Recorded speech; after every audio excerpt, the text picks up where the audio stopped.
All right, folks, it's been a slow news week, and yesterday there was just nothing that I had any desire to talk about or commentate on, or that I felt I had anything to add to.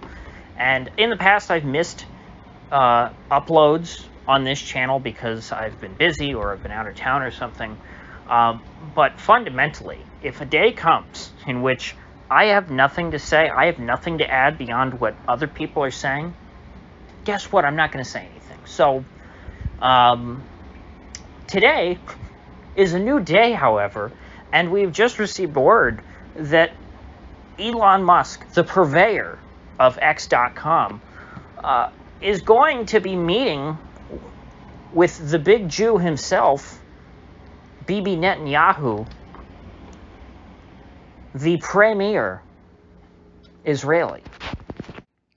Now, the funny thing is that in U.S. domestic media, this entire story is about Elon Musk's anti-Semitism and Netanyahu's right-wing tendencies, making him, I guess, more tolerant of anti-Semitism, to the point to where he's helping rehabilitate a known anti-Semite by the name of Elon Musk. Now, I guess I just haven't been paying attention because, honestly, I was bored with the Musk Twitter drama months ago, but apparently the latest thing is that I guess Elon Musk is an anti-Semite. I guess that's why he got into the fight with the ADL.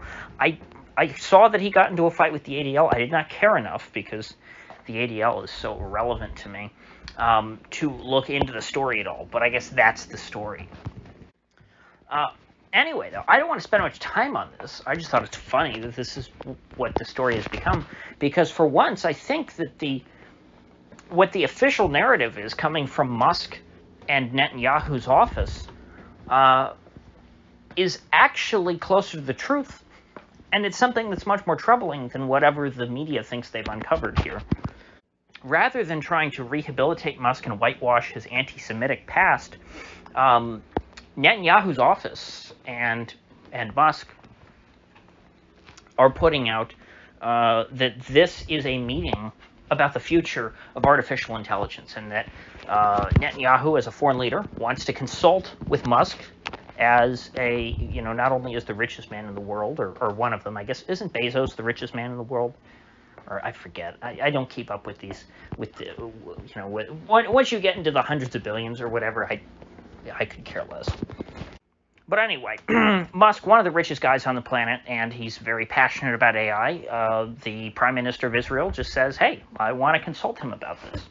I want to hear what he has to say. I think this is important to our future.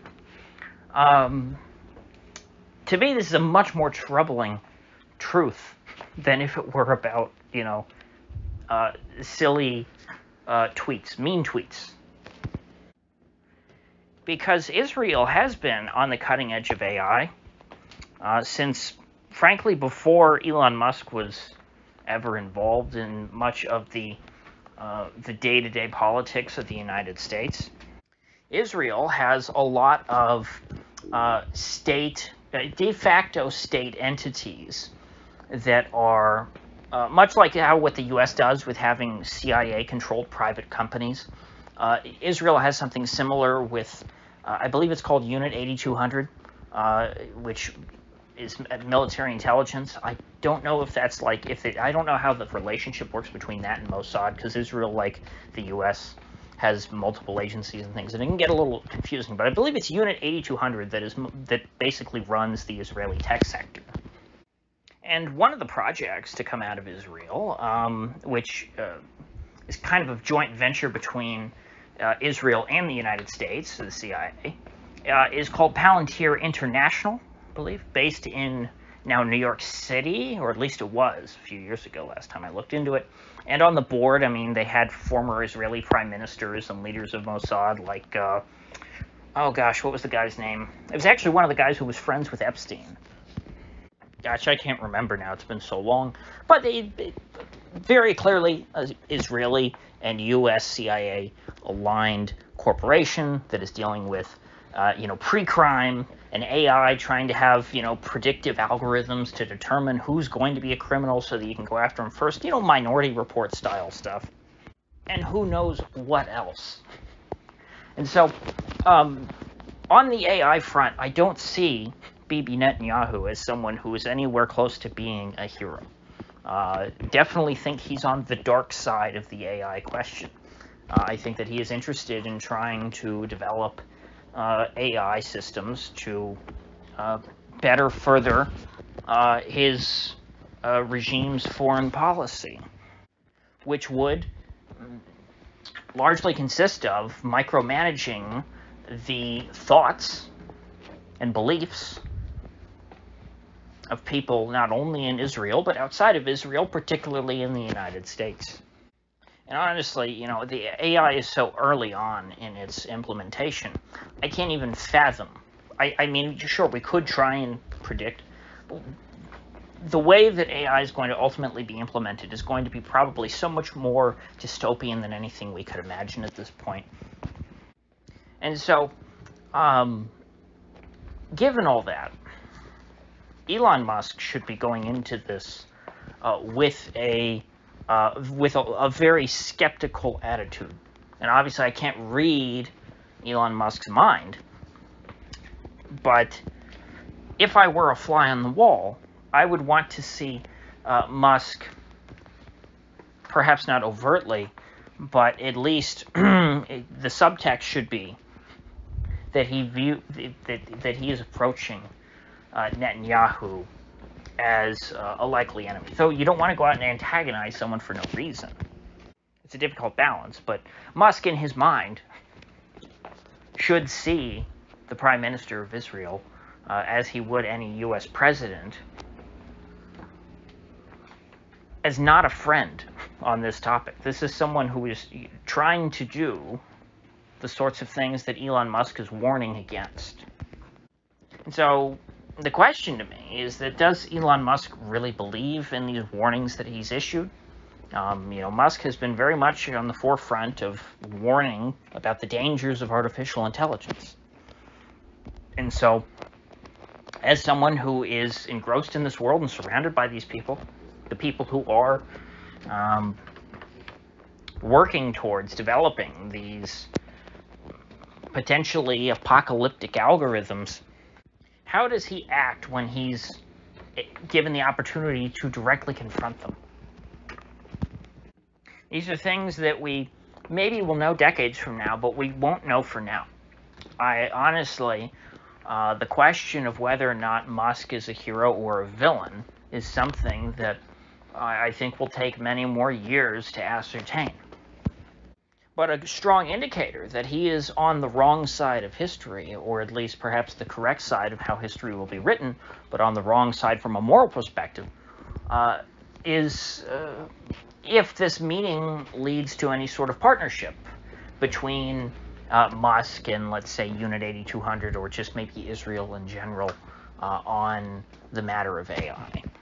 Israel, just like the United States, is very much focused on trying to weaponize AI to manage humanity. Musk claims to oppose these sorts of schemes in principle.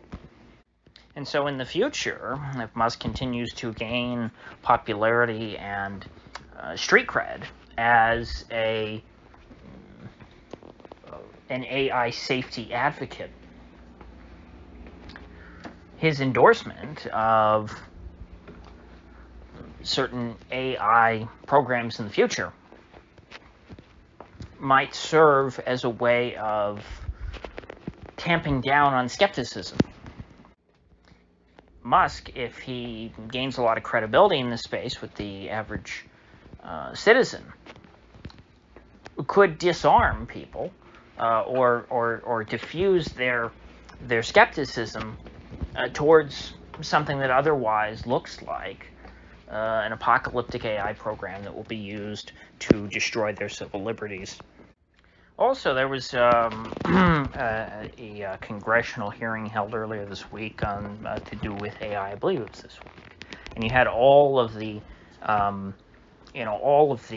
standard representatives of the lizard people there. You had Palantir, you had Microsoft, you had, I think, Apple, Google, of course, blah, blah, blah. Facebook, you had the Zuck man there.